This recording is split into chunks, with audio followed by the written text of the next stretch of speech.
guys, welcome back to the channel. Welcome back to another episode on working on the 72 GTV commission build. Today, you notice we have a rim off, the car's on the ground, it's not on the lift, and we're gonna do some work on that front suspension. Let me show you everything we're gonna do, and then we're gonna get started. Here's what we got. We're gonna replace, well, not replace, we're gonna put on two of the Coney red shocks. Those are adjustable. We're gonna move them in. There's 4 settings. We're gonna move them into the second one, so midway. That's what we've already done in a previous episode on the rear suspension. And also we've got lowering springs.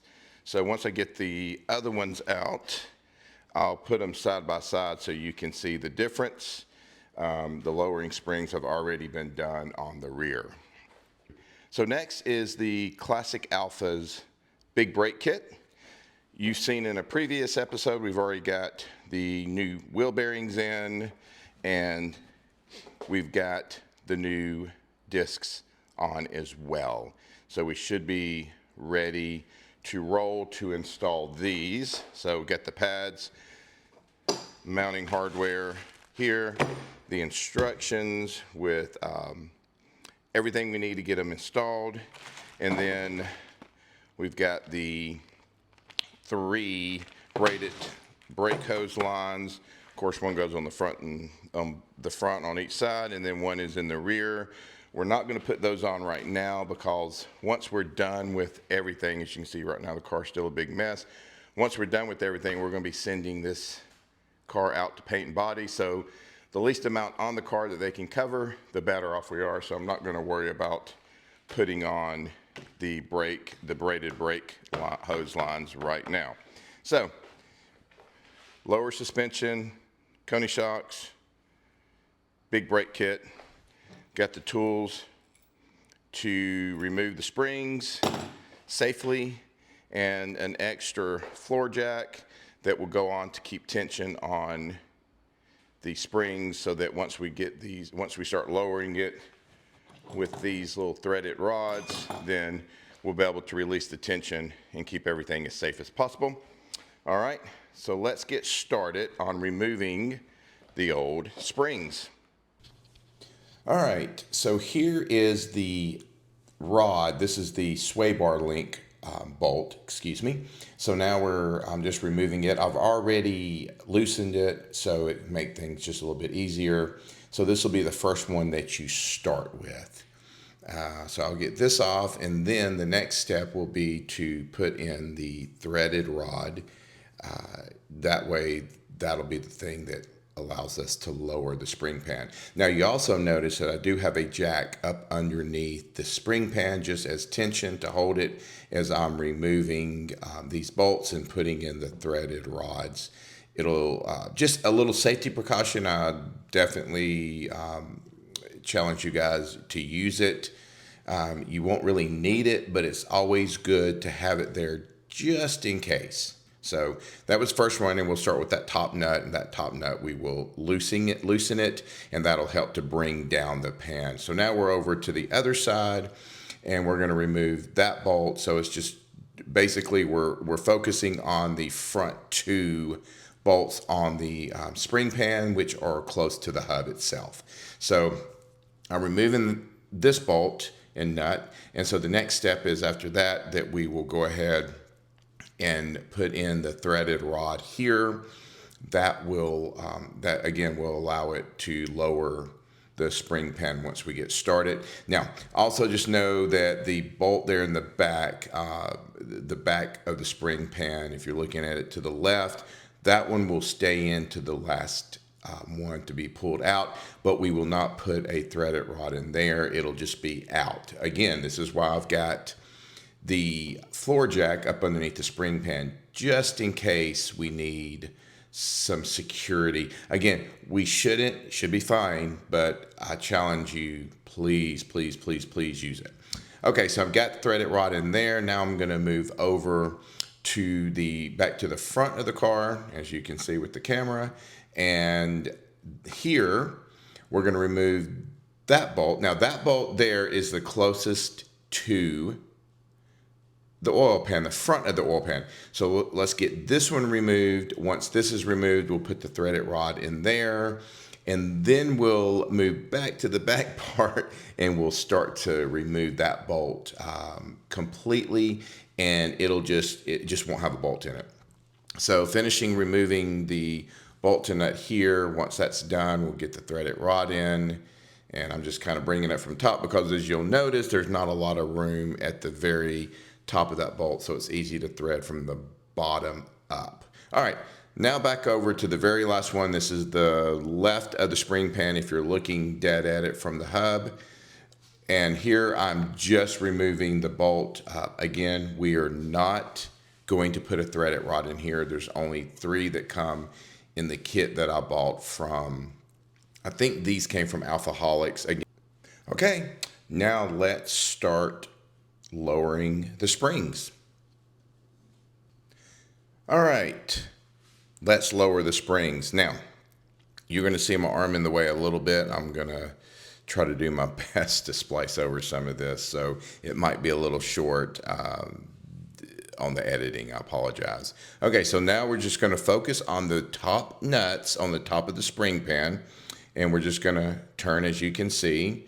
We're gonna turn it, maybe once each turn for each one, or just count how many you want to do. You could do 3 turns and go to the next one, 3 turns and go to the next one, 3 turns and go to the next one. Just know that one of them will get looser than the others at some point. And as you're going down, you're going to want to start slowly lowering the floor jack, and then that way the pan will slowly but surely come out, and we shouldn't have any problems. So we're going to kind of fast forward towards the end to see the spring coming out. All right, so did not try to bore you in this video, so I just kind of fast forward, as I said. So here we've got the floor jack down, and now I'm just removing the threaded rods. And then the spring should just kind of fall out.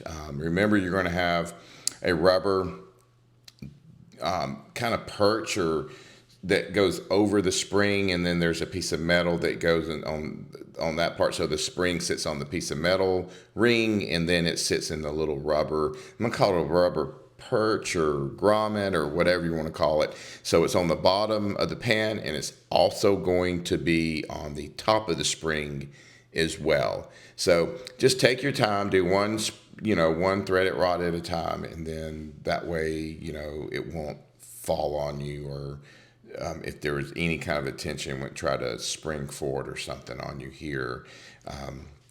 So that will be the easiest way to remove the spring itself. So here I've got the last one. Again, I apologize for my arm. Then I realized it was sitting right in front of the camera.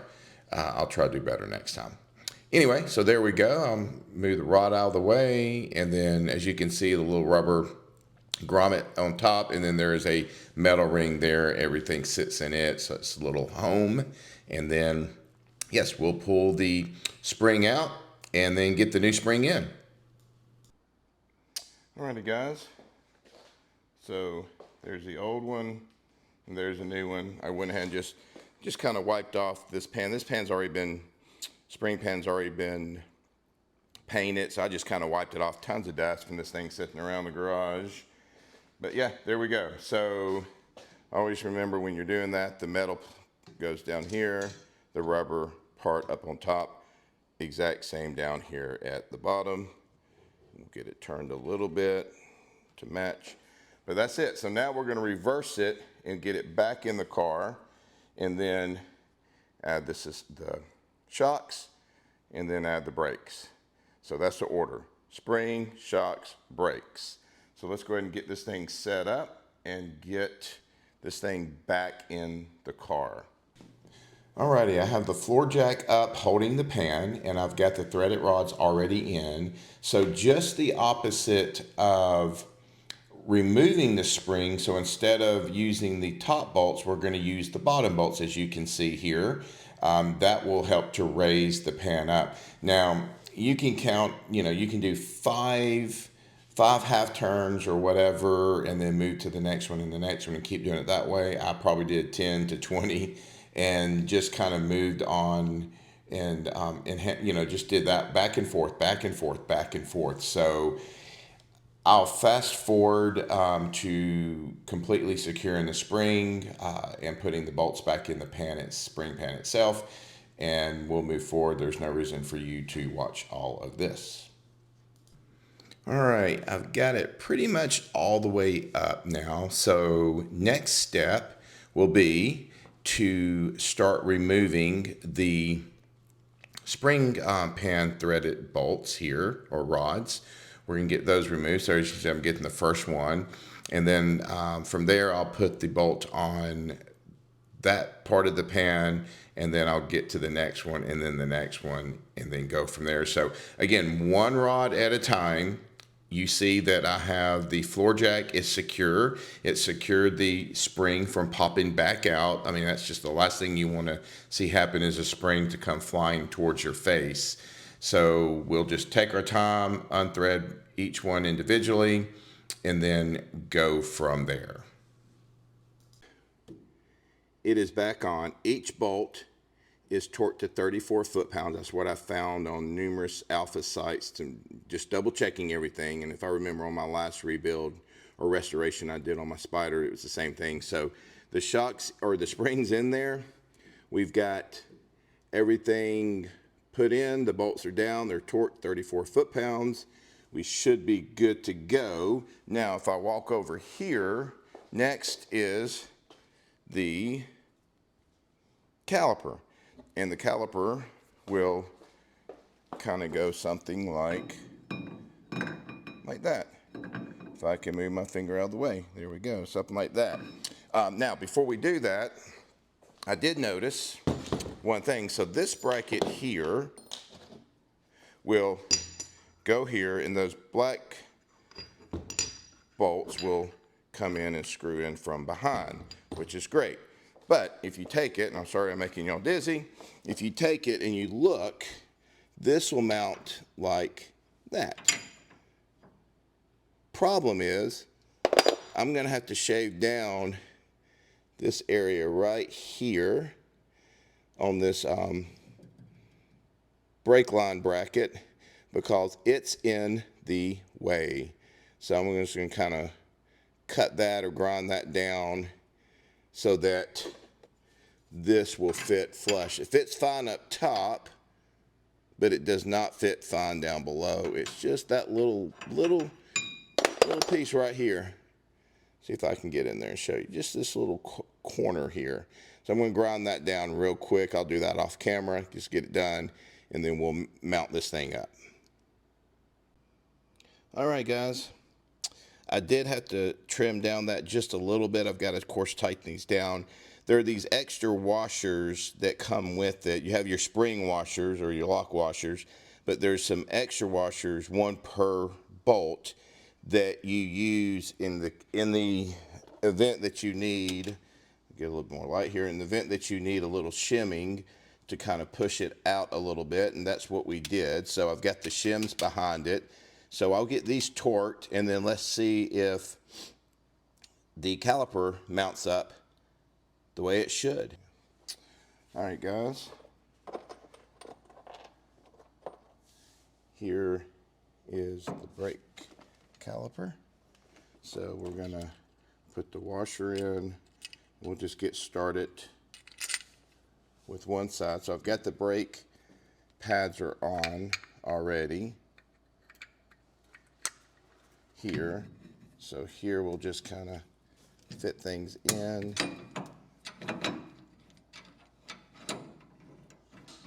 And then start. There we go. We'll just get them started.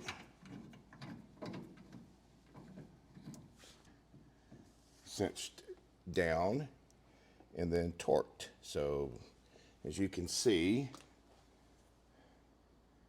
they look really good. We'll get better angles here in a few minutes, but just want to show you. So I'm going to go ahead and tighten these down and torque them, and then we should be good to go.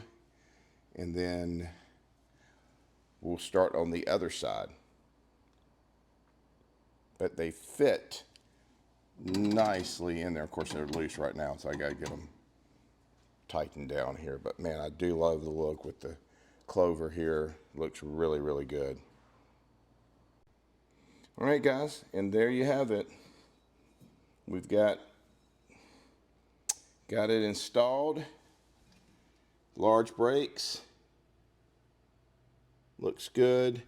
These were torqued down to about 75 foot-pounds, 74, 75 foot-pounds. Everything looks good. Of course, we're not going to hook anything up, bleed the system yet. As you can see, nothing is in there to bleed. So we're just getting everything on here as we can. All right, now on to the next side. I'm not going to bore you with all the details in doing the video like we just did on this side. So let me get the passenger side or driver side done.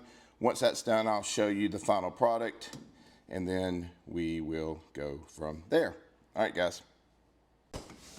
Oh, completely forgot to install the shock. So took the rim back off. All right, we got the shock installed. It's a Koni shock. There's 4 settings to these as you rotate them around. I always like to go in the middle, so 2 half rotations or 1 full rotation gets you to the second setting, which is halfway in the middle.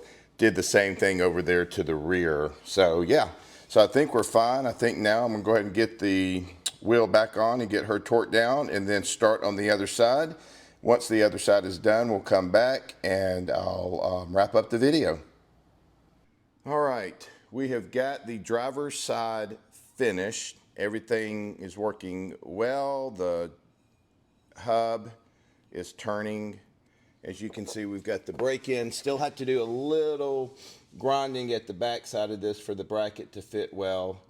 Got the spring in, and then of course the Koni shock. And again, remember I told y'all, there's 4 settings, so half a turn is 1 setting, another half is a second setting, and that's where it's at. So there's a total of 4 settings on this. So I'm in between the softest and then the hardest side of it. So we should be good to go there. So I'm going to end this video now because I look like a mess and I feel like a mess.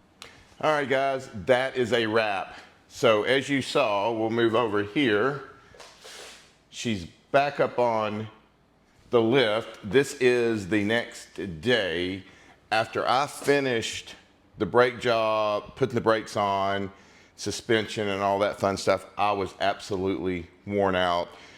We live in Alabama, and so the temperatures are in the upper 90s, right at, or what feels like over 100, and the humidity is crazy. So I was just beat, physically and mentally beat yesterday after doing that job all day long. So anyway, so it's the next day. Just wanted to wrap up the video. It went well. Things are great. Looking forward to the next few items. We'll be hopefully having the next video will be back on the motor, I hope. I do need to put wheel bearings in the rear. That has to be done. Suspension's already been done. So just a lot of things. We're getting closer to sending it off to the body shop, and that's what I'm trying to accomplish. I did spend a lot of time off camera yesterday working, Brad and I did, working on the motor itself and just working on the bits and pieces we need for the fuel system, things like that. So still finishing all that up to get the first start of the motor. I'm looking forward to getting that done very soon. Anyway, thank you very much for following along on the video. Please like and subscribe and ring the bell. It really does help out grow the channel. And as always, God bless.